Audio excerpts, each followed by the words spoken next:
So I'm Tammy Garrett's. I am the agriculture teacher here at Sauk Center. I also do the head tennis coaching and FFA as well. I grew up here, so I went to this high school, so I've had all of these teachers. I've been in all these classrooms.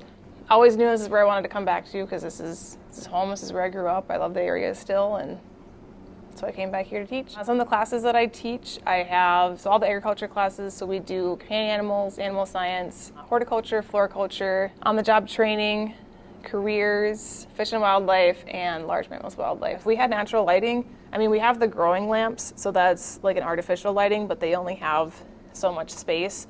And this quarter, I think we have 29 kids in my floriculture class, so trying to fit 29 or even more if kids want to do more than one plant, depending on what we do this quarter, all on these little growing plates gets a little close. I'm super excited if we are able to get a greenhouse. Spending a vast majority of time in that with like my horticulture class. It'd be nice to have natural light and just, use that not only for growing stuff, but also just, natural light in general is always nice.